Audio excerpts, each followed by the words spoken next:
하겠습니다. 5단원은 경제단원이에요. 시장경제 나오죠? 근데 우리가 그냥 경제도 잘 모르는데 시장경제라는 말 자체가 좀 어려울 수 있단 말이죠. 그죠? 금융은 기말고사에 포함이 안 되니까 2학기 때 배우게 될 것 같고요. 아무튼 보겠습니다. 그렇기 때문에 경제학이 뭔지부터 시작을 해볼게요. 네. 우리 두 가지 배울 건데 두 가지 봅시다. 첫 번째는 자본주의가 어떻게 전개되어 갔는지랑 두 번째 합리적 선택입니다. 근데 요거 두 개가 되게 관련이 깊은데 어떻게 관련이 있는지 경제학이 뭔지 한번 보면서 공부를 해보자고요. 자, 경제학은 이런 구조로 이루어져 있습니다. 처음부터 끝까지.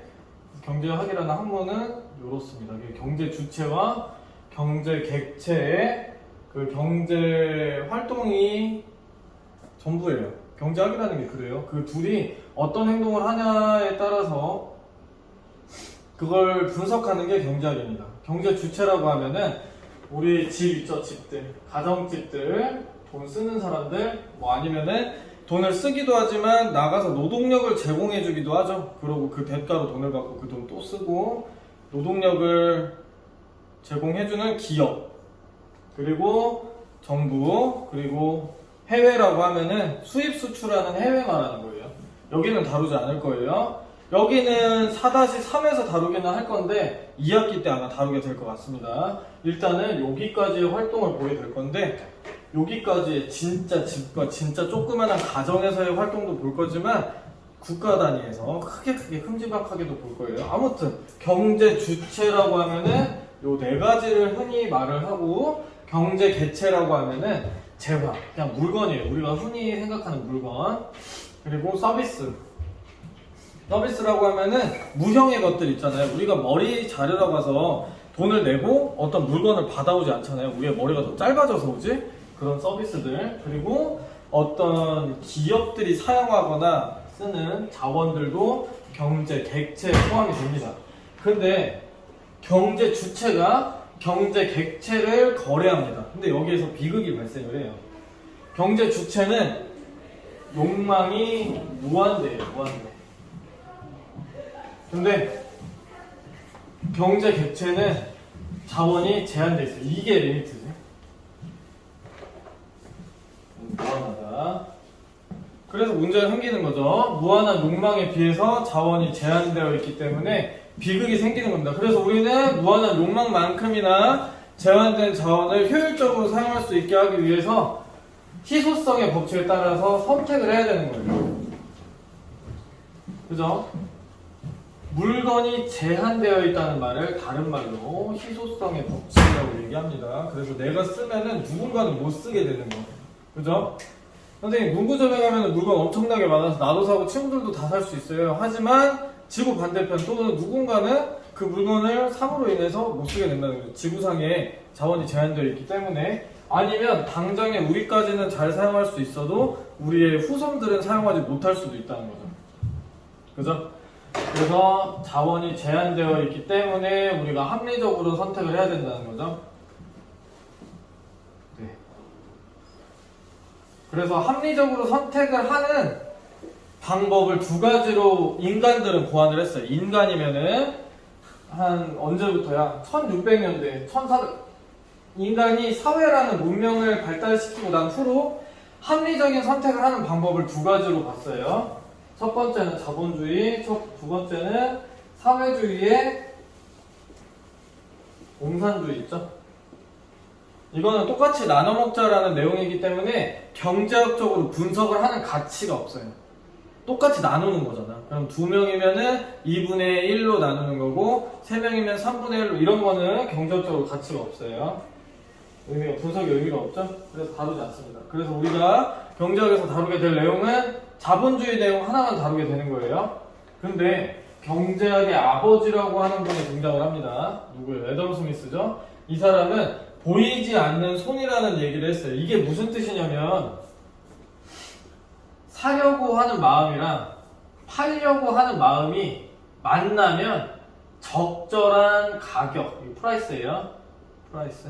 적절한 가격을 형성하게 된다는 거예요. 그래서 가격이 마치 적절한 방향으로 오게 되는 게 보이지 않는 손이 잘 시장을 조절해서 적절한 가격이 되더라 이거예요. 근데 여기서 핵심은 뭐냐면은 이 사려고 하는 마음 있죠? 이거에 왜곡이 생기면 안 된다는 거야. 여기에 왜곡이 생긴다는 거는 뭐냐면은 사려고 하는 걸 통제하거나 팔려고 하는 마음을 통제하게 되면은 문제가 생긴다는 거예요.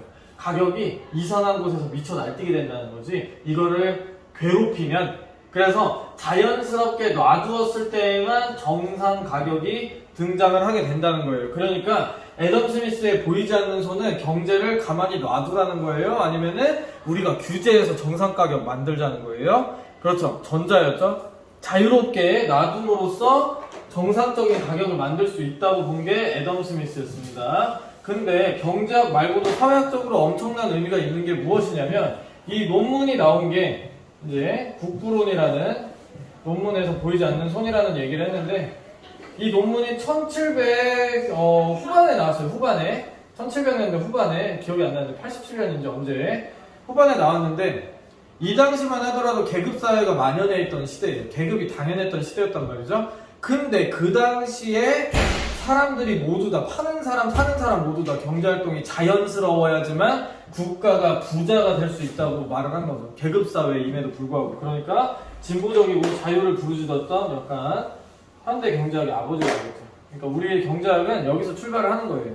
경제가 자유로운 상태에 놓였을 때 어땠는데, 그러면은 정부가 개입을 하면 어떨까? 정부가 많이 개입을 하면 어떨까? 조금 개입을 하면 어떨까? 이런 식으로 접근이 갑니다. 아무튼 우리는 자원이 제한되어 있기 때문에 선택을 해야 된다는 희소성의 법칙, 그래서 우리는 합리적인 선택을 해야 된다는 거부터 보겠습니다.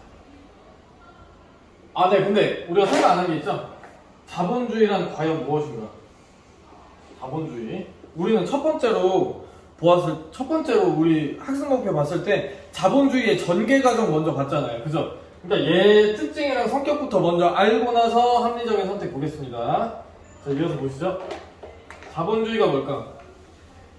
자본주의는 네이버에 검색했을 때 이런 식으로 나옵니다. 사유재산 제도에 기반을 두고 이윤 획득을 위해서 상품과 생산의 소비가 이루어지는 경제 체제를 말합니다. 그러니까 경제학에서 말하는 정부의 형태가 자본주의가 되겠죠. 이거는 구글에서 찾았을 때 뭐냐면, 재화의 사적 소유권을 개인이 가지는 자유의지에 반하거나 본질에 의하지 않은, 아무튼 이런 내용입니다. 양도 불가능하다. 사회 구성원으로서의 기본권, 우리 기본권 배웠던 하단에서 기본권의 특징, 양도 불가능하다는 거. 이렇게 인정을 하고 있는 사회가 자본주의 사회라고 보는 거죠. 자, 그러면은 우리 자본주의에서 사적 소유권, 사유재산제 이렇게 강조를 하고 있어요. 이게 있어야 된대. 어떤 사회가 이게 있으면 자본주의라고 부를 수 있대요. 그러면 사적 소유권, 사유재산이 과연 무엇인지 먼저 보겠습니다. 이게 뭔지 알면 이게 들어있는 사회가 자본주의라는 걸 알 거 아니에요? 그죠? 사유재산이라는 거는 개인이 재산을 가질 수 있도록 하는 제도 또는 권리를 얘기하는 거예요. 권리. 우리 헌법 23조에서 한번 봤었어요. 여기 써있죠? 재산권은 보장된다. 근데 이 헌법을 가지고 온 이유가 뭐냐면, 우리가 물건을 단순히 가질 수 있다, 필통 속에 내가 원하는 연필을 넣을 수 있다, 샤프를 넣을 수 있다, 이건 내 거야 라고 말할 수 있는 게 문제가 아니라, 그 물건 자체를 사용하고 수익하고 처분하고 모든 용도로 사용을 가능하다는 거예요. 그러니까 입체적으로 우리가 생각을 해야 되는 거예요. 어떤 물건을 소유한다는 느낌은 실질적으로 지배를 하고 있다는 느낌인 겁니다. 알겠죠? 단순히 내가 내 손아귀에 넣을 수 있어라는 느낌이 아니라 좀 더 수용, 사용, 제한 및 그에 대한 보상을 받을 수 있다. 아무튼 지배적 권리를 얘기를 하는 거죠. 그러면 민법에는 어떻게 나와 있느냐? 좀 더 구체적으로 나와 있어요. 자, 재산권은 보장된다. 요게 이렇게 나오는 거죠. 소유권의 내용입니다. 소유자는 법률의 범위 내에서 그 소유물을 사용하는 것뿐만 아니라, 우리가 생각할 때의 소유권이죠. 단순하게 물건을 가지고 있는 거, 그것뿐만 아니라 그거에서 수익을 낼 수도 있고 그걸 처분을 할 수도 있는 권리가 있다는 거, 이렇게 넓게 생각을 해야 돼요. 알겠죠? 네, 그러면 넘어가서 아까 사유재산 봤잖아요. 방금 본 거. 그게 들어있는 사회가 자본주의라고 했습니다. 그러면 그 자본주의의 특징이 무엇인지 먼저 보겠습니다. 네, 첫 번째, 앞서 봤던 사유재산이 보장이 된다. 개인이 공장 기계들 생산수단을 소유할 수 있도록. 그러니까 우리가 단순히 물건만 가지는 게 아니라 사장님이 될 수 있는 것들 있잖아요. 생산수단을 가지는 것까지. 그리고 두 번째는 사적인 이익을 추구한다. 내가 돈을 많이 벌기 위해서 이기심, 이익을 많이 발현을 한다는 거죠. 개인이나 기업이 사익을 추구하는 과정에서 자연스럽게 사회 전체의 부도 증가한다고 본다. 이게 바로 애덤 스미스의 국부론의 핵심 개념인 거고, 보이지 않는 손이 되겠습니다. 자, 이어서 보면은 경쟁의 원리예요. 개인이나 기업이 시장에서 자유롭게 경쟁하면서 효율적 자원 배분이 일어난다는 거예요. 그죠? 이로 인해서 비효율이 초래되기도 하지만 적정 가격이라는 게 유지되는 이유는 경쟁을 하기 때문이에요. 네, 우리 독점 시장을 원래 나중에 배웠어야 되는데 먼저 공부를 했었죠. 독점 시장을. 독점 시장은 경쟁을 하지 않는 하나밖에 없는 판매자이기 때문에 가격이 효율 배분이 안 돼요. 자기가 정한 가격이 그냥 가격이요. 그죠? 문제가 생긴단 말이죠. 경쟁하고 이기적으로 사적 이익을 추구하고 그 바탕에는 사유재산이 있을 때 자본주의라고 할 수 있는 겁니다. 자, 이어서 보면은 이제부터는 자본주의가 발달했던 역사입니다. 중상주의가 언제냐면은 우리 16세기 그 당시 이제 애덤 스미스가 국부론을 쓰기 전의 얘기예요. 그러니까 중상주의라는 말 자체가 등장하는 게 애덤 스미스가 국부론에서 옛날의 역사를 비판하기 위해서 옛날 역사를 까고 내 말이 맞다라고 주장하기 위해서 등장시킨 말이 중상주의라는 말이기 때문에 애덤 스미스가 논문을 쓰기 전 시대를 얘기하는 겁니다. 중상주의라고 하면은 상업이 중요한 그 주의가 중상주의가 되겠습니다. 그래서 영어를 본 거예요.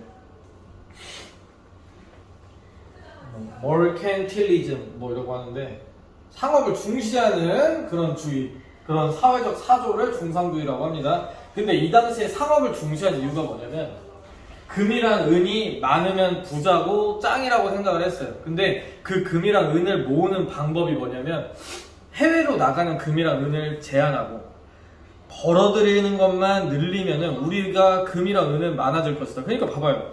밖으로 나가는 금보다 들어오는 금이 많으면 내가 금이 당연히 많겠지. 그렇기 때문에 국가가 무역을 통제해야 돼.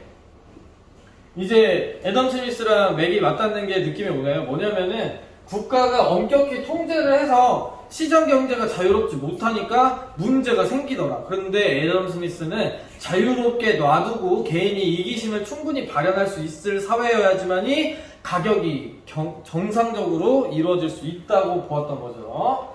자, 이어서 보겠습니다.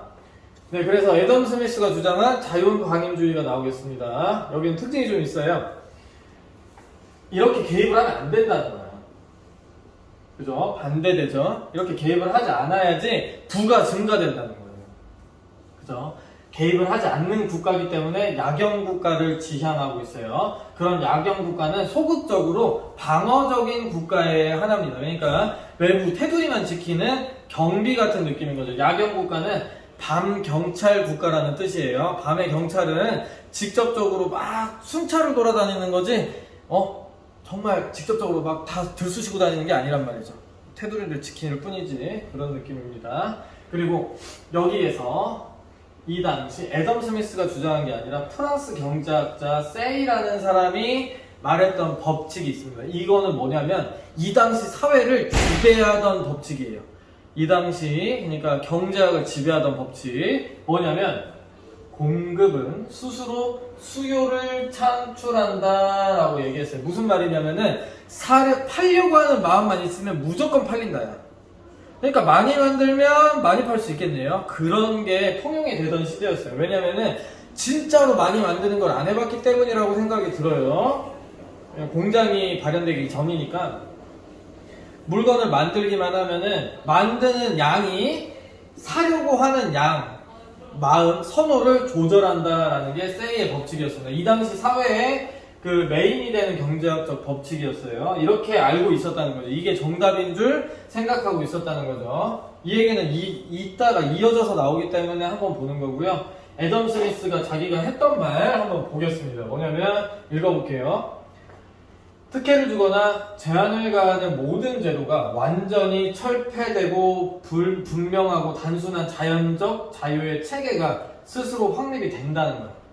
철폐가 되면, 이러면 자유체계가 확립이 된다. 이게 보이지 않는 손이 되겠죠. 이 체계 하에서 모든 사람들은 정의의 법을 위반하지 않는 한 완전히 자유롭게 자기의 방식대로 경제 활동을 이어나갈 수 있게 됩니다. 그래서 자신의 근면, 자본을 바탕으로 다른 누구와 다른 어느 종류의 사람과도 완전히 자유롭게 경쟁할 수 있으면서 이 경쟁에서 건강한 가격, 건강한 부가 창출된다고 봤던 게 애덤 스미스였습니다. 이게 경제학의 기본 바탕이 되는 거예요. 좀 더 깊이 있게 경제학을 공부하다 보면은 저 말이 왜 중요하구나 라는 게 좀 더 와닿을 텐데, 아무튼 특징만 가지고 가자고요. 알겠지? 자, 근데 지금 규모의 경제라는 거를 왜 가지고 왔냐면, 이어서 보겠습니다. 이어서 볼 수정자본주의가 준비하는, 수정자본주의가 등장하는 원인 중에 하나예요. 많은 원인 중에 하나야. 뭐냐면 먼저 봅시다. 생산량의 증가 vs 노동 자본증 생산 요소의 증가입니다.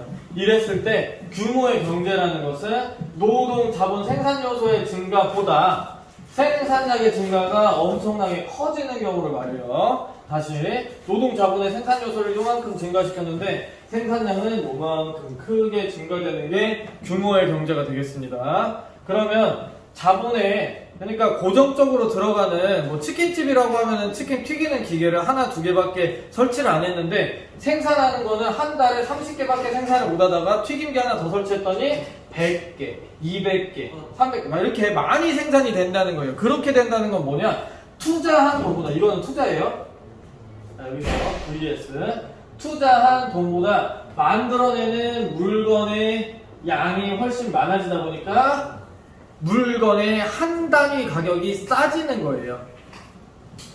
투자한 돈만큼 투자한 돈을 물건의 양으로 나누면 물건 한 개의 가격이 나오겠죠? 자, 예를 들어서 제가 500원을 투자해서 공책 10개를 만들었어요. 500원을 투자해서. 그러면은 내가 이득을 보려면은 500원보다는 비싸게 팔아야 될 거 아니에요? 그러면은 한 개당 얼마죠? 한 개당 50원 꼴인데 그냥 50원만 받으면은 원래 본전밖에 못 찾으니까 60원이나 55원 이 정도 받겠죠? 그러면은 물건 한 단위의 가격이 나오는 거죠. 근데 내가 똑같이 500원 투자했는데 물건 100개를 만들었으면 한 단위 가격이 어떻게 변해요? 하나에 5원으로 변하는 거예요. 그러면은 옆에 있는 가게에서 10원에 팔고 있으면 어떻게 되지? 내가 A 가게에서 5원에 팔고 있는데 B 가게에서 10원에 팔고 있으면 B 가게에 갑니까 안 갑니까? 절대로 안 가죠. 그러니까 어떤 특정 생산 요소, 어떤 특정 회사의 자본이 엄청나게 많이 모이게 돼서 생산량이 엄청나게 늘어나서 그 물건의 값이 싸지면은 그 가게밖에 남지 않아요. 그 가게만 시장에서 유일한 가게가 되게 됩니다. 근데 우리가 거꾸로 배웠지만 시장에서 유일한 가게를 뭐라고 그러죠? 독점이라 그래요. 그죠? 자, 그래프로 그려보면은 여기는 밑에 X는 평균 물건 값이라고 합시다. 그때 여기는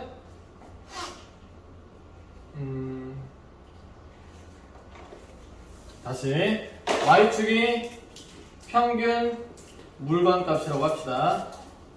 이게 시간이라고 해봐요.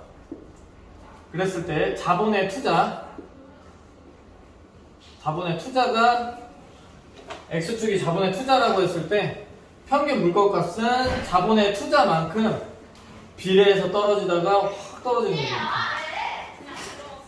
요런 게 규모의 경제가 되겠습니다. 그러면은 평균 물건 값이 여기인 A 회사를 B, C, D, E 회사는 이길 수가 없기 때문에 회사들이 다 도산하고 A 회사 하나만 요 가격에 물건을 팔게 되는 거고, 시장에 물건을 파는 회사가 하나밖에 없는 것을 독점이라고 합니다.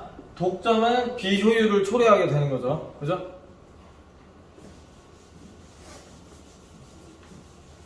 그렇기 때문에 거대한 독점 시장이 출현해서 애덤 스미스가 말했던 자유방임주의가 망하게 됩니다. 독점시장 때문만 망한 건 아니고 그 당시 상황을 보자면은 이랬어요. 뭐냐면 기계가 발전하고 산업혁명이 일어나면서 이제 물건을 많이 만들 수 있다고 그랬어요. 근데 우리는 세이 법칙에서 뭐라 그랬죠? 공급이 곧 수요를 만든다 그랬어요. 그럼 만들기만 하면은 사람들이 산다 그랬는데 공장에서 물건을 만들기만 하면은 사람들이 샀을까? 아니야. 공장의 생산량은 너무나도 뛰어났기 때문에 물건이 남기 시작했어요. 재고가 생겼다는 거지. 재고가 생긴다는 거는 뭐냐면 재고가 돈으로 바뀌었을 때 월급도 줄 수 있고 그 돈으로 다른 뭔가 활동을 할 수 있게 되는 거예요. 우리는 화폐가 있는 세상에 살고 있으니까, 그죠? 그래서 재고는 아무 의미가 없어요. 그래서 사람들이 재고를 처리를 하지 못하게 되니까 줄줄이 망하게 되는 거지. A 회사가 재고 처리를 못해서 망했어요. 그러면은 A 회사에서 뭐 월급을 받아서 다른 물건들을 샀어야 되는데 다른 물건을 또 못 사니까 B 회사도 망했어요. C 회사도 망했어요. D 회사도 망했어요.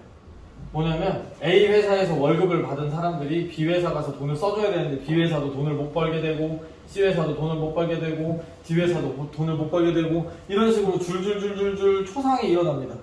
요때가 1900년대 초반, 1930년대에 대공황이 되겠습니다. 네. 이렇게 공급 충격이 올 것을 예상하지 못했던 것이 이 자유방임주의가 실패했던 원인이 되면서 그 원인 중에 하나로 규모의 경제로 인한 독점시장의 출현 또한 원인이 되겠습니다. 제가 지금 수정자본주의로 넘어오는 원인 두 가지 얘기했어요. 첫 번째는 독점시장의 출현, 두 번째는 공급 충격, 두 가지 얘기했습니다. 조금 난해했나요? 아무튼 이렇게 공급 충격과 자연 독점 시장의 발생으로 인해서 자유방임주의가 망하고 실업률이 뭐 어마어마해요. 사람들이 막 다 길에 나앉았어. 그랬을 때 존 메이너드 케인즈라는 그 시대의 천재 경제학자가 나오면서 수정 자본주의를 주장합니다. 자, 요거는 애덤 스미스는 정부가 개입을 하지 말자 그랬죠. 근데 정부가 어느 정도는 개입을 해줘야지만이 이 경제 끌어당길 수 있다라고 말했어요. 그렇기 때문에 그 가게밖에 없었어요. 여기 자유방임주의는 가게밖에 없었어요. 근데 수정자본주의는 여기에다가 정부가 포함되기 때문에 혼합경제체제라고 하는 거예요. 정부가 포함되어 있어서. 그래서 정부의 개입을 동의를 하는 거고, 이 국가는 아까와 다르게 적극적인 국가가 되겠습니다. 그리고 유효수요라는 말이 나옵니다. 이게 뭐냐면 사람들이 당장 밖에 나가가지고 주머니가 가득 차 있어야지 돈을 쓴다는 거예요. 지금 대공황의 문제가 뭐였죠? 재고를 처리하지 못해서 월급을 받지 못해. 그러니까 돈이 없어. 돈이 없으니까 시장에 나가서 돈을 못 써. 그러면 시장 사람들은 돈을 벌었어요? 못 벌었죠? 그럼 돈을 못 벌었으니까 돈을 못 벌었기 때문에 돈을 못 버는 그 도미노가 계속 서로 다 못 버는 거예요. 누군가는 돈을 써야지 그 돈으로 또 다른 사람 돈을 주고 또 돈을 주고 돈을 주고 돈이 이렇게 계속 굴러다녀야 되는데 그게 안 되니까 문제라는 거예요.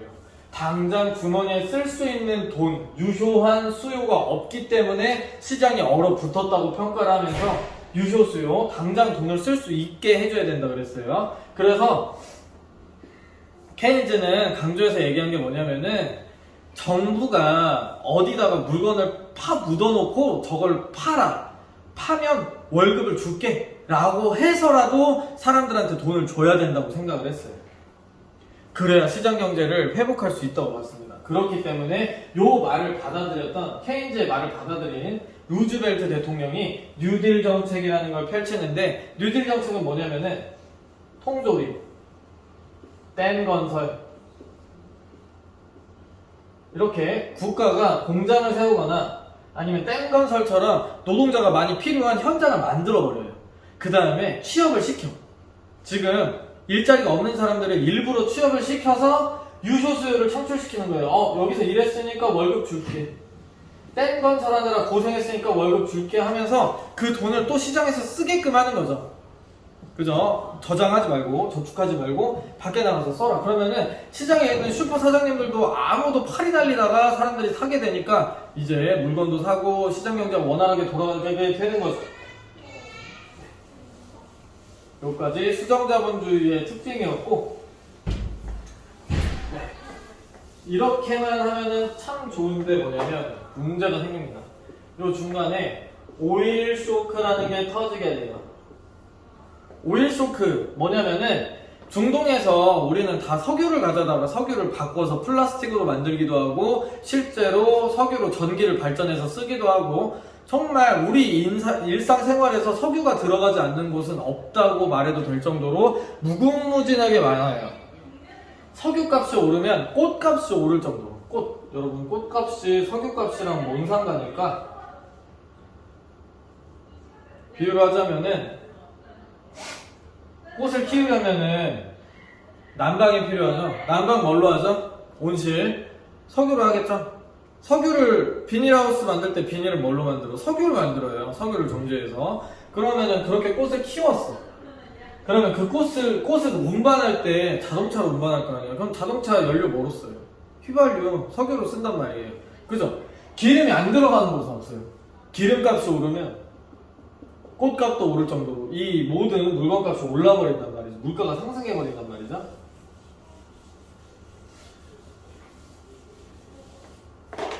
근데 문제는 뭐냐면 지금 그 사람들이 살려고 하는 마음이 늘어났는데 물가가 올랐냐? 그게 아니란 말이에요. 그러니까 가만히 있는데 물건값만 오른 거야. 가만히 있는데. 왜냐면은 밖에 있던 예상치 못한 변수 때문에 기름값이 확 올라버려서 물건값이 올랐어. 그렇게 되면은 원래 이 가격이던 물건값이 엄청나게 비싸졌는데 사람들이 쓰겠어요? 돈을 쓰겠어 밖에서? 와 되게 비싸졌네. 경기를 좀 돈을 아껴 쓰든지 막 이래야겠네. 그러니까 경기 침체도 벌어지면서 물건값의 상승까지 동반되는 거예요. 그래서 스태그네이션이라는 경기 침체와 우리가 중학교 때 배웠던 물가 상승을 뜻하는 인플레이션 이게 합쳐가지고 스태그플레이션이라는 물가 상승,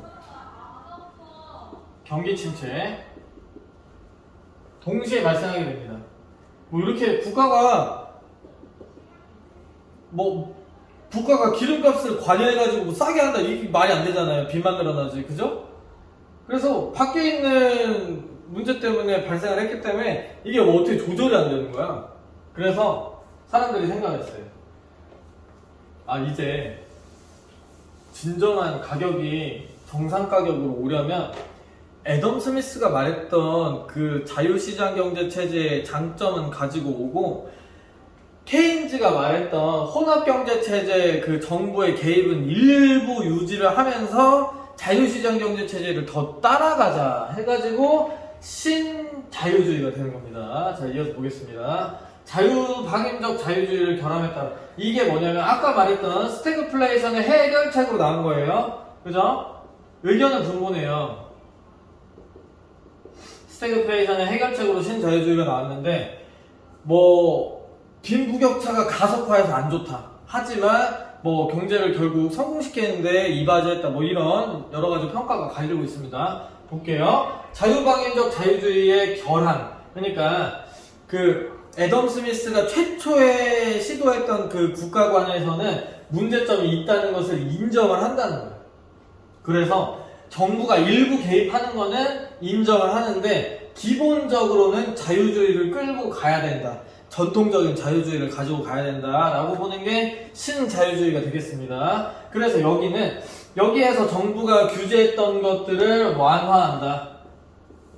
반대되는 내용이죠. 그리고 완화 및 철폐, 없애버린다. 그러니까 기업들의 자유를 더 강조하는 거죠. 그리고 여기 정부가 개입했던 복지를 줄여야 된다. 왜? 기업이 좀 더 자유롭게 그리고 시장에 돈이 더 풀리게 해야 되니까. 그리고 공기업의 민영화. 이 무슨 뜻이냐면은 공기업들은 경쟁하지 않아요. 한국전력공사나 수자원공사 같은 애들은 경쟁하지 않는데 경쟁을 하게끔 사기업들로 바꿔버리는 거예요. 지금 국가가 운영하고 있잖아요. 한국전력, 뭐 한국수자원공사 뭐 이런 데를, 그런 데를 일반 사기업에 풀어버리는 거야. 그럼 일반 사기업들이 물 사세요, 전기 사세요, 막 이렇게 하겠죠? 그렇게 한다는 거는 결국 기업들이 팔 수 있는 물건의 수가 늘어나고 좀 더 자유로운 시장을 만들겠다 이거지. 그리고 자유롭게 전 세계적으로 무역을 증대해서 결국에 이런 자유로운 경제 체제 안에서 국가의 부를 증대시켜서 좀 더 정상적으로 변해가자 뭐 이런 내용입니다. 이게 신자유주의의 특징이 되겠습니다. 자, 그리고 이어서 자본주의는 이렇게 발전을 해왔습니다.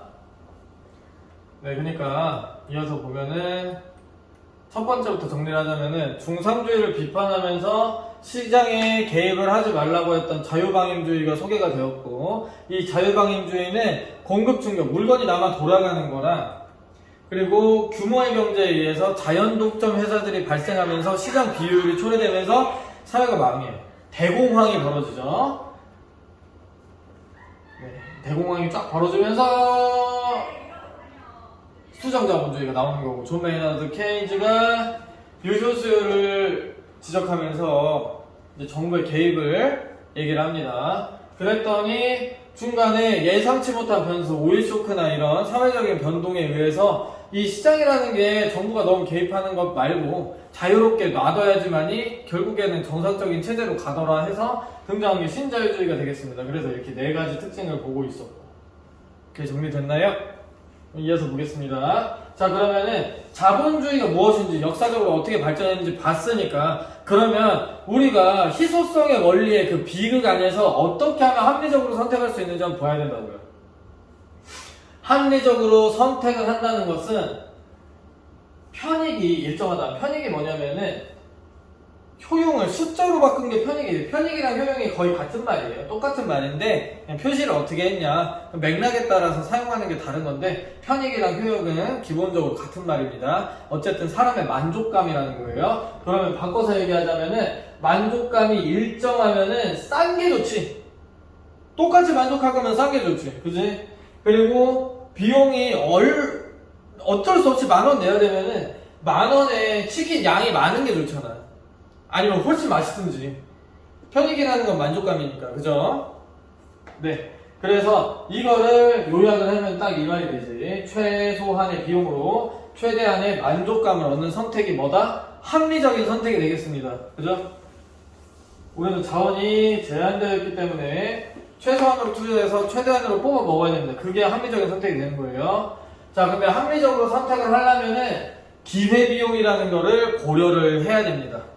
기회비용은 뭐냐면 하나의 자아를 선택했을 때 그로 인해 포기한 것들 중에 가장 큰 것의 가치라고 표현합니다. 이게 기회비용이 되겠어요. 그러니까 내가 새콤달콤 사 먹으려고 200원 썼으면은 추파춥스도 200원짜리니까 추파춥스랑 새콤달콤을 사 먹고 싶어. 근데 둘 다 200원이야. 근데 내가 추파춥스를 선택하면 새콤달콤을 포기한 거죠? 포기했으니까 기회비용이 되는 겁니다. 간단하죠? 짬뽕 먹을래, 짜장면 먹을래 했는데 짬뽕 선택하면은 짜장면을 포기한 것이 되는 거죠. 그죠? 자, 그렇습니다. 기회비용이 크면 나쁜 것이다 라는 이 원칙이 있어요. 뭐냐면은 짬뽕 짜장 선택하려고 했는데 짜장이 훨씬 나한테 더 값어치가 있는데 짜장을 선택했어. 그러면은 나한테 훨씬 큰 값어치가 있는 짬뽕은 손해지. 왜냐면은 나는 짬뽕을 선택하면 훨씬 나한테 큰 만족감이나 그게 있는데, 그죠? 자, 그리고 기회비용은 선택을 위한 포기한 것이죠. 그죠? 짬뽕이랑 짜장을 선택하기 위해서 선택을 했는데 그로 인해서 포기한 것이 기회비용이 되는 거죠. 그리고 기회비용은 이어서 제가 쭉쭉 설명을 하겠지만 명시적 비용과 암묵적 비용이 합쳐진 것을 기회비용이라고 말합니다. 그리고 그 명시적 비용은 회계학적 비용이라고도 얘기를 합니다. 자, 여러분들에게 예시를 들어주기 위해서 직업 선택 예시를 한번 들어보겠습니다. 이 유튜브에 나와 있는 예시들인데 제가 가지고 온 거예요. 뭐냐면은 연봉이 2억인 A 회사가 있고 연봉이 1억인 B 회사가 있어요. 그리고 연봉이 3억인 C 회사가 있다고 합시다. 자, 그러면 기회비용이 크면 나쁜 거잖아요. 그죠? 내가 C 회사를 선택하면 기회비용은 얼마죠? 3억? 이러면 틀리는 거야. 그죠? 나는 몸이 하나이기 때문에 포기한 것들 중에 가장 큰 것이잖아. 나는 선택을 한 가지밖에 할 수 없는 사람이기 때문에 C, A, B 중에 선택을 해야 된다는 거죠. 그러면은 기회비용은 내가 C를 선택했다면 A가 되는 거죠. 그죠? A 2억이 되는 겁니다. C를 선택했을 때 기회비용은 A를 선택했을 때 2억이 되는 겁니다. 알겠죠? 3억이 아니에요. 그죠? 자, 기회비용이 크면 나쁜 거다. 여러분, 제가 A 회사를 선택을 했다고 해봅시다. 그러면은 A 회사보다 C가 기회비용이 되잖아. 그러면은 기회비용이 크니까 나쁜 거죠. 그죠? 나는 연봉 2억을 선택한 거잖아. 연봉 3억을 포기하고. 그죠? 기회비용은 크면 나쁜 것이다. 쉽게 이해되죠.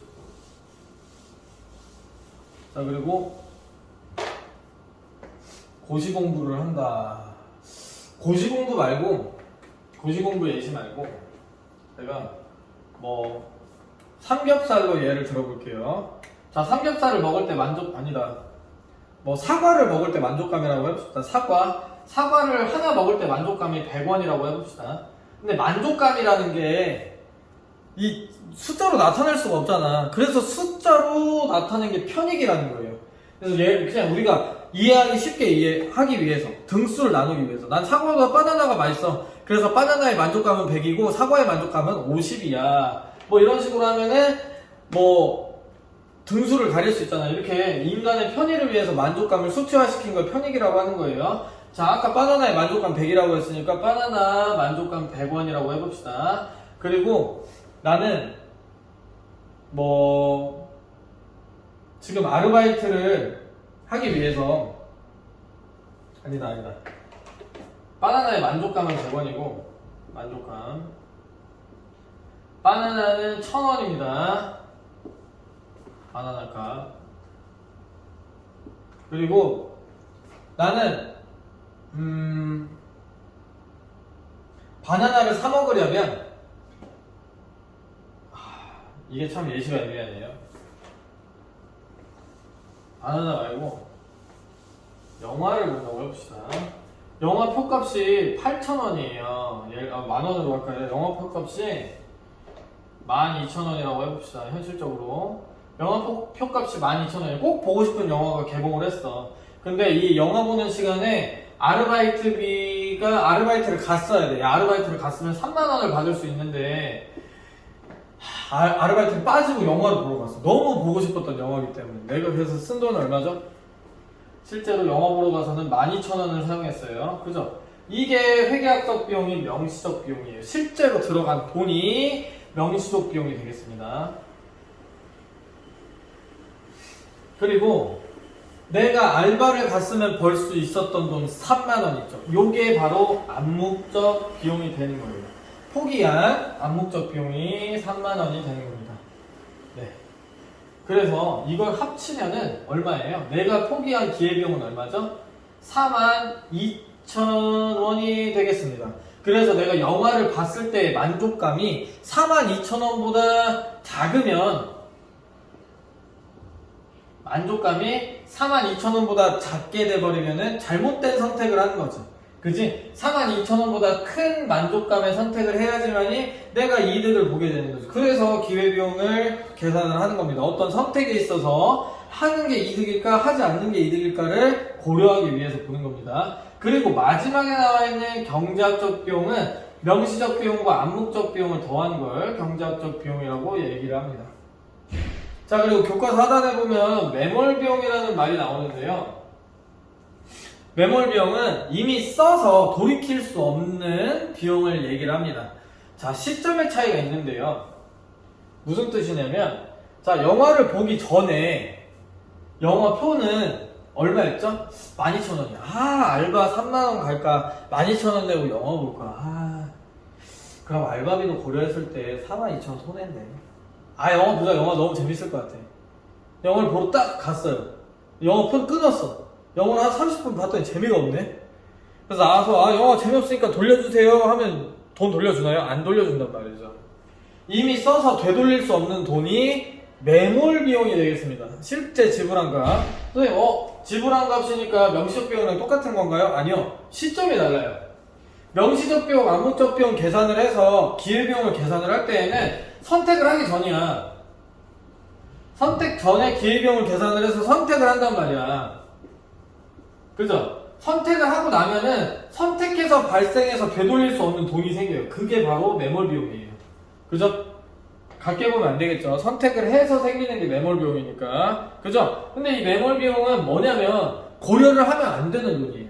이미 재미가 없어가지고 전혀 보는 의미가 없는 영화를 보고 있어. 그러느니 밖에 나와서 다른 활동을 하는 게 나한테 더 큰 만족감이 된다면 영화를 포기하고 이미 쓴 돈이니까 고려하지 말고 영화 표값 아까우니까 1시간 더 앉아있어야지 이렇게 하지 말고 밖에 나가는 게 이득이라는 거죠. 밖에 나가서 하고 싶은 거 하는 게 훨씬 더 이득이라는 거죠. 그래서 매몰 비용은 고려되면 안 된다.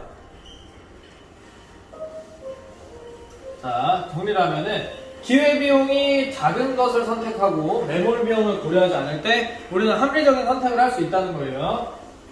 이해되죠? 자, 근데 합리적 선택을 한다는 것이 항상 옳으냐? 그건 또 아니라는 거예요. 무슨 문제가 생길 수 있냐면 절약의 역설이 생길 수 있습니다. 우리 존 메이너드 케인즈 씨 있죠? 아까 존 메이너드 케인즈 씨가 자기의 논문에서 얘기를 했던 얘기인데 유효수요를 뒷받침하기 위해서 나왔던 말이에요. 뭐냐면 사람들이 저축을 하는 거는 개개인에게 너무나도 바람직하고 해야 되는 활동이다. 맞다. 하지만 문제가 뭐냐면 다들 은행에 돈을 꽁꽁 싸매고 있으면은 시장 가서 돈 써줄 사람은 누군데? 아무도 돈을 쓰지 않기 때문에 시장이 더 오히려 얼어붙고 돈을 안 쓴다는 거죠. 그래서 절약을 하면 할수록 개개인한테는 너무나도 좋은 거지만 시장 경제에 있어서는 안 좋을 수 있다는 거죠. 그죠? 그래서 여러분들 코로나 때문에 시장 경제가 얼어붙으니까 한국판 뉴딜 정책이라고 해가지고 자영업자들에게 100만 원씩 주고 지금 우리도 지역 경제 살리자고 지역 화폐 있죠? 온통 대전이라는 거 있잖아요. 거기에서 돈을 쓰면 쓴 만큼 또 돌려줘요. 그게 뭐냐? 가서 밖에서 돈 쓰자 이 얘기죠. 그러니까 그런 한국판 뉴딜이라는 말을 제가 뉴스 기사 보다가 막 이런 말이 나왔던 것 같아서 인용을 해봤습니다. 네, 절약의 역설이라는 말은 구성의 오류 중에 하나예요. 뭐냐면 부분적으로는 맞는 말이야. 근데 전체적으로는 틀린 말일 때 구성의 오류라고 말합니다. 개인적으로는 이득이 되는 바람직한 활동임에도 불구하고 다수가 봤을 때, 그러니까 시장 전체로 봤을 때에는 문제가 있다 말이에요. 그게 바로 절약의 역설, 존 메이너드 케인즈가 얘기했던 내용입니다. 네, 그리고 포드의 핀토입니다. 포드의 핀토는 뭐냐면 얘가 자동차